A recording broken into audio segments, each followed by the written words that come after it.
ഈ സാമ്പത്തിക സ്ഥിതി തുടർന്നു കഴിഞ്ഞാൽ സംസ്ഥാനത്തിന്റെ സാമ്പത്തിക നില എവിടെ പോയി ഇടിച്ചു നിൽക്കും എന്നുള്ള കാര്യത്തിൽ എല്ലാവരും വളരെ ആശങ്കാകുലരാണ്. ഒരു സംശയവുമില്ല, അത് എല്ലാവരെയും ഭയം ജനിപ്പിക്കുന്ന ഒന്ന് തന്നെയാണ്.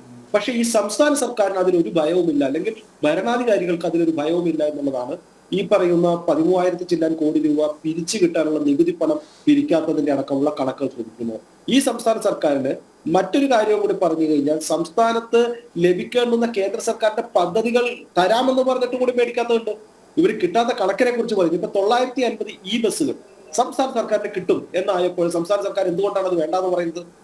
അപ്പോ അത് പ്രത്യേകിച്ച് ഒരു ഒരു കാർബൺ ഫുട് പ്രിന്റ് ഒക്കെ പൂർണ്ണമായി കുറയ്ക്കും, സീറോ കാർബൺ ഫുട് പ്രിന്റ് ഒക്കെ ഉണ്ടാക്കും എന്ന് നമ്മൾ ലോകരാഷ്ട്ര സംഘടനകളുടെ മുമ്പിൽ ഈ ഇത്തവണ G20 മുമ്പിലൊക്കെ നമ്മൾ സത്യപ്രതിജ്ഞ ചെയ്തതിനു ശേഷം ഒരു രാജ്യത്തിലെ ഒരു ഒരു ഒരു പ്രധാനപ്പെട്ട ഒരു സംഭവം, അവിടുത്തെ ഓട്ടോമൊബൈൽ ഇതിന് വേണ്ടിയിട്ട് 4,500 ബസ്സുകളുള്ള KSRTCക്ക് വേണ്ടിയിട്ട് 950 ബസ്സുകൾ ഈ ബസ്സുകൾ നൽകാമെന്ന് പറയുമ്പോൾ അത് എടുക്കുന്നില്ല ഈ സംസ്ഥാന സർക്കാർ. അത് മാത്രമല്ല, നമ്മൾ മനസ്സിലാക്കേണ്ടത് CMRലുമായി ബന്ധപ്പെട്ട് KSIDCക്ക് 13% ഷെയർ ഉണ്ട്. പക്ഷെ KSIDC മനസ്സിലാക്കുന്നില്ല, CMRലിന്റെ തുക പലരുടെ മകൾക്കും മരുമക്കൾക്കുമായി വിധിച്ചു കൊടുക്കുമ്പോഴും അതുപോലെ തന്നെ അനാവശ്യമായി മറ്റു പല രാഷ്ട്രീയക്കാർക്കും നൽകുമ്പോഴും അത് ചിലവ് പെരുപ്പിച്ച് കാണിച്ച് രാഷ്ട്രീയക്കാരെ കൊണ്ട് പല കാര്യങ്ങൾ നേടിയെടുക്കുകയാണെന്നും, അതുകൊണ്ട് ഈ ചെലവ് കൃത്യമായിട്ട് KSIDCക്ക് കിട്ടേണ്ടത്, KSIDCക്ക് കിട്ടണമെന്ന് വെച്ചാൽ ഇവിടുത്തെ പാവപ്പെട്ട മറിയക്കുട്ടിക്ക് പെൻഷനായി കിട്ടേണ്ട തുകയാണ്, ഇവിടുത്തെ പാവപ്പെട്ട ഓരോ കർഷകനും കിട്ടേണ്ട തുകയാണ്. അപ്പൊ ഈ തുകയാണ് ഇത് ഓരോരുത്തരുടെ മകളും മരുമക്കളും എല്ലാം അടിച്ചു മാറ്റുന്നത് എന്നുള്ളതും ഇവിടുത്തെ സംസ്ഥാന സർക്കാരിന് യഥാർത്ഥത്തിൽ നികുതി പിരിക്കുവാനോ KSIDC പോലുള്ള സ്ഥാപനങ്ങളിലെ ലാഭ വിഹിതം കൃത്യമായി മുതലാളിമാരിൽ നിന്ന് മേടിക്കുവാനോ താല്പര്യമില്ല എന്നുള്ളതിന്റെ ഒരു പ്രധാനപ്പെട്ട കാര്യമാണ്. ഇതിലും ഭീതികജനകമായ കാര്യം, ഇതിനെ തടയുവാനായിട്ട് 25 ലക്ഷം രൂപ മുടക്കി ഇന്ന് പുതിയ അഡ്വക്കേറ്റിനെ കൊണ്ടുവരുന്നു, ഇത് സുപ്രീം കോടതിയിൽ വാദിക്കുവാൻ അല്ലെങ്കിൽ ഹൈക്കോടതിയിൽ വാദിക്കുവാൻ. ഇത് ഈ 25 ലക്ഷം രൂപയും പിന്നെ ബാക്കിയുള്ള ചെലവും ഏതാണ്ട് 30 ലക്ഷം രൂപയോളം വരും ഒരു ദിവസം, ഒരൊറ്റ മണിക്കൂർ സിറ്റിങ്ങിന്. ഈ പണം ആരുടെയാണ് പോകുന്നത്? ഇതിവിടെ കേരളത്തിലെ പാവപ്പെട്ട ജനങ്ങൾക്ക് പെൻഷൻ കിട്ടണ്ട, ഇവർക്ക് പെൻഷൻ കിട്ടേണ്ട തുക, ഇവിടുത്തെ കർഷകർക്ക് അരിയുടെ പൈസ, നെല്ലിന്റെ പൈസ കിട്ടേണ്ടത്, ഇതെല്ലാമല്ലേ ഈ പറയുന്ന ഓരോ വക്കീൽമാർക്കും പോകുന്നത്? എന്തിനു വേണ്ടിയിട്ട്? ഈ സംസ്ഥാന സർക്കാരിന്റെ അഴിമതി മറച്ചു വെക്കാനായിട്ടും ഈ സംസ്ഥാന സർക്കാരിന്റെ തട്ടിപ്പുകൾ മറച്ചു വെക്കാൻ വേണ്ടിയിട്ടുമാണ് സംസ്ഥാന സർക്കാർ ഇത്തരത്തിൽ ലക്ഷങ്ങൾ മുടക്കി ഓരോ അഡ്വക്കേറ്റുമാരെ, വക്കീലുമാരെ കൊണ്ടുവന്ന് ഹൈക്കോടതിയിലും സുപ്രീം കോടതിയിലും കൊണ്ടുവന്നത്. ഇത് സംസ്ഥാനത്തിന്റെ മറ്റൊരു ദുരിതം. നോക്കൂ, ഇവർ വർഷങ്ങളായിട്ട് പറഞ്ഞത് ഇത്തരം കണക്കുകൾ തെറ്റാണ്. നമുക്കിപ്പോ എല്ലാവർക്കും അറിയാവുന്ന കാര്യമായിരിക്കാം, ലൈഫ് പദ്ധതിയിൽ PMA പദ്ധതിയിൽ നമുക്കറിയാം 4 ലക്ഷം രൂപ കൊടുക്കുമ്പോൾ അത് സെൻട്രൽ ഗവൺമെന്റിന്റെ 1.5 ലക്ഷം രൂപ കൊടുക്കുന്നുണ്ട്. അർബൻ പദ്ധതിയിൽ സ്റ്റേറ്റ് കൊടുക്കുന്നത് വെറും 50,000 മാത്രമാണ്. അത് അവിടെ LST അവിടുത്തെ ലോക്കൽ ഗവൺമെന്റ് മാത്രമാണ് ഇപ്പൊ 2 ലക്ഷം രൂപ കൊടുക്കുന്നത്. അത് PMAY ഗ്രാമീൺ പദ്ധതിയിലാണെങ്കിൽ 4 ലക്ഷം കൊടുക്കുമ്പോൾ സെൻട്രൽ ഗവൺമെന്റ് 52,000 കൊടുക്കുന്നു, സ്റ്റേറ്റ് ഗവൺമെന്റ് കൊടുക്കുന്നത് 42,000. അവിടെ ഗ്രാമപഞ്ചായത്ത് 70,000 രൂപ, ബ്ലോക്ക് പഞ്ചായത്ത് 1,12,000 രൂപ, ജില്ലാ പഞ്ചായത്ത് 98,000 രൂപ. ഇത്തരത്തിൽ കണക്കുകൾ കൊടുത്തിട്ടാണ് അവിടെ 4 ലക്ഷം രൂപ വരുന്നത്. അപ്പൊ സംസ്ഥാന ഗവൺമെന്റിന് ഇതിലുള്ള ഫണ്ടുകൾ വളരെ ചെറുതാണ്. എന്നിട്ട് അവിടെ ലൈഫ് പദ്ധതിയുടെ ഭാഗമെന്ന് അവിടെ എഴുതി വെച്ചിട്ടുണ്ട്. അതല്ലെങ്കിൽ അത്തരത്തിലുള്ള കാര്യങ്ങളും സംസ്ഥാന ഗവൺമെന്റ് ചെയ്യുന്നുണ്ട്. എന്നാൽ ഇത്തരത്തിലുള്ള പദ്ധതികളെ മുഴുവൻ PMAY പദ്ധതികളുടെ ഭാഗമാക്കി കാണിച്ചുകൊണ്ട് 2 കണക്കുകൾ സൃഷ്ടിക്കുകയാണ്. നമുക്കറിയാം, ഇപ്പോ ഒരു സിനിമയിൽ ബിജു മേനോന്റെ കുടിവെള്ള പദ്ധതി അല്ല മഴക്കുഴി പദ്ധതിയുടെ തട്ടിപ്പ് അദ്ദേഹം പറയുന്നുണ്ട് ഒരു വെള്ളിമൂങ്ങ എന്ന സിനിമയിൽ.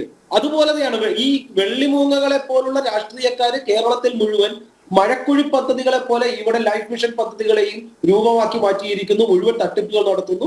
അതുകൊണ്ട് തന്നെയാണ് നിരന്തരമായിട്ടും CNAG റിപ്പോർട്ടുകൾ ആവശ്യപ്പെടുന്നത്. അത്തരം റിപ്പോർട്ടുകൾ ആവശ്യപ്പെടുമ്പോൾ ആ റിപ്പോർട്ടിന്റെ അടിസ്ഥാനത്തിലല്ലാതെ കണക്കുകൾ പെരുപ്പിച്ച് കാണിച്ചുകൊണ്ടും കള്ളക്കണക്കുകൾ കാണിച്ചുകൊണ്ടും സംസ്ഥാന ഗവൺമെന്റിന് സെൻട്രൽ ഗവൺമെന്റിന് പണം കിട്ടാനില്ല എന്ന് പറയപ്പെടി വരുമ്പോഴാണ് ഇത്തരത്തിൽ ഇടതുപക്ഷ ജനാധിപത്യ മുന്നണിയുടെ വക്താക്കൾക്ക് ചാനൽ ചർച്ചയിൽ നിന്ന് ഇറങ്ങിപ്പോവേണ്ടി വരുന്നത്. അവർക്ക് കണക്കുകൾ തമ്മിൽ പിടിച്ചു വെക്കാൻ പറ്റുന്നില്ല. ഇത്തരത്തിൽ കണക്കുകൾ ചോദിക്കുമ്പോൾ ബഹുമാന്യനായ അവിടുത്തെ എക്കണോമിസ്റ്റിനെ പോലും, പ്രസാദ് സാറിനെ പോലും കുറ്റം പറഞ്ഞുകൊണ്ട് അവരെന്തുകൊണ്ട് കേന്ദ്ര സർക്കാരിന്റെ കണക്കുകൾ ചോദിക്കുന്നില്ല, അല്ലെങ്കിൽ കേന്ദ്ര സർക്കാരിന്റെ കുറ്റം പറയുന്നില്ല എന്ന കാര്യമാണ് ഇവർ പറയുന്നത്. സത്യത്തിൽ ഇവരോട് ചോദിക്കുന്ന കണക്കുകളുടെ ഉത്തരം പറയുവാനോ ഇവരുടെ ചെലവുകൾ കൃത്യമായി പറയുവാനോ എന്തുകൊണ്ടാണ് ഇത്രയേറെ ചെലവുകൾ കൂടുന്നതെന്ന് പറയുവാനോ സംസ്ഥാനത്തെ ഇടതുപക്ഷ ജനാധിപത്യ മുന്നണിയുടെ വക്താക്കൾക്ക് സാധിക്കുന്നില്ല, മന്ത്രിമാർക്കോ മുഖ്യമന്ത്രിക്കോ സാധിക്കുന്നില്ല, അവർക്ക് നികുതി പിരിച്ചെടുക്കാൻ സാധിക്കുന്നില്ല. പിരിക്കേണ്ട നികുതി മുതലാളിമാരുടെ നിന്ന് പിരിക്കുന്നില്ല.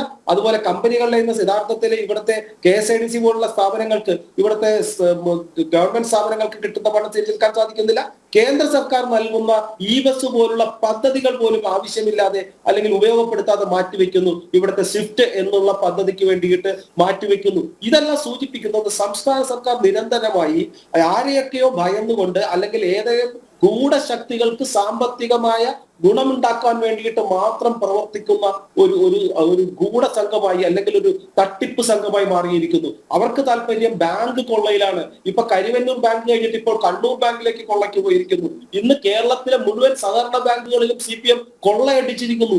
ഈ സമൂഹത്തെ, ഈ കേരളത്തെ മുഴുവൻ ഒരു സ്റ്റേറ്റ്, ഒരു തകർന്ന സ്റ്റേറ്റ് എന്ന രീതിയിലേക്ക് മാറ്റുന്ന ഒരു രീതിയിലേക്ക് ഈ സംസ്ഥാന സർക്കാർ പോയിരിക്കുന്നു. സഹകരണ ബാങ്കുകൾ തകർക്കുക, ഇവിടുത്തെ KSRTC പോലുള്ള സ്ഥാപനങ്ങൾ തകർക്കുക, അതുപോലെ തന്നെ വിദ്യാഭ്യാസ സ്ഥാപനങ്ങൾ തകർക്കുക, അതുപോലെ തന്നെ വ്യവസായ സ്ഥാപനങ്ങൾ തകർക്കുക.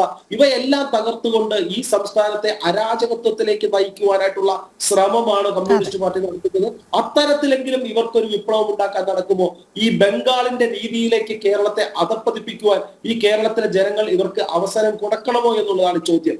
ഇത്തരത്തിലുള്ള ഭരണമാണെങ്കിൽ ഒരു സംശയവുമില്ല, മലയാളികൾക്കും ഇനി പുറത്തു പോയേ ജീവിക്കാൻ പറ്റൂ. ഈ സംസ്ഥാനത്ത് നിന്നുകൊണ്ട് ജീവിക്കാൻ പറ്റില്ല. അല്ലെങ്കിൽ മറ്റുള്ള സംസ്ഥാനങ്ങളിൽ പോയി അവരുടെ വീട്ടുപണി ചെയ്ത് ജീവിക്കേണ്ട ഗതികേടിലേക്ക് വരും. ഒരു സംശയമില്ല. നേരത്തെ ജില്ല പറഞ്ഞതുപോലെ സ്വന്തം ഭാര്യയുടെ പരമല്ല, സ്വന്തം തറവാട് തന്നെ പണയം വെച്ച് കോടികളാണ് ഇവർ അടിച്ചു മാറ്റിയിരിക്കുന്നത്. ഇവർ ഈ 5 വർഷം കൂടുമ്പോൾ സാമ്പത്തികമായി ഇവിടുത്തെ ഉദ്യോഗസ്ഥർക്ക് ശമ്പള വർധന നടപ്പിലാക്കുമ്പോൾ അതിന്റെ ഒരു 25% പാർട്ടി ഓഫീസിലേക്ക് പോകുന്നു. മണൽ വാരുമ്പോൾ അതിന്റെ വിഭാഗം പാർട്ടി ഓഫീസിലേക്ക് പോകുന്നു. കോടിക്കണക്കിന് രൂപയുടെ ഫോൺ പദ്ധതി നടപ്പിലാക്കുമ്പോൾ അതിലൊരു വിഭാഗം പാർട്ടി ഓഫീസിലേക്ക് പോകുന്നു. ഈ പറയുന്ന സഹകരണ ബാങ്കിലെ കൊള്ള നടക്കുമ്പോൾ, അവിടെ ലോൺ കൊടുക്കുമ്പോൾ മറ്റ് ജില്ലയിൽ നിന്ന് പോലും ഈ തരത്തിലുള്ള പണം അടിച്ചു മാറ്റിക്കൊണ്ട് ഇവർ കൊള്ള സംഘങ്ങളായി മാറിയിരിക്കുന്നു. അതുകൊണ്ട് ഈ കൊള്ള സംഘത്തെ, ഈ കമ്മ്യൂണിസ്റ്റ് പാർട്ടി എന്ന കൊള്ള സംഘത്തെ ഒരിക്കലും വിശ്വസിക്കാൻ പാടില്ല. അവർ പറയുന്ന കണക്കുകൾ വിശ്വസിക്കരുത്. അവർ നുണ പറഞ്ഞുകൊണ്ട് കേന്ദ്രത്തിൽ നിന്ന് വീണ്ടും കടം മേടിച്ചുകൊണ്ട് ഈ കേരളത്തെ ഒരു സ്റ്റേറ്റിനെ തന്നെ തകർക്കുവാൻ, സാമ്പത്തികമായും സാമൂഹികമായും അതുപോലെ തന്നെ രാഷ്ട്രീയമായും തകർക്കുവാനായിട്ടാണ് ഈ സംസ്ഥാന സർക്കാരും അതുപോലെ തന്നെ കമ്മ്യൂണിസ്റ്റ് പാർട്ടിയും ശ്രമിക്കുന്നത്. ഒരു സംശയമില്ല, അവരുടെ ഈ കമ്മ്യൂണിസ്റ്റ് പാർട്ടി പിണറായിയിൽ തുടങ്ങിയിട്ട് പിണറായിയിൽ അവസാനിക്കുന്ന ഒരു രീതിയിലായിരിക്കും ഒരിക്കൽ ഈ അടുത്ത ഭരണത്തോടുകൂടി വരുന്നത്, അല്ലെങ്കിൽ ഈ തെരഞ്ഞെടുപ്പോടി വരുന്ന കാര്യത്തിൽ യാതൊരു തർക്കവുമില്ല.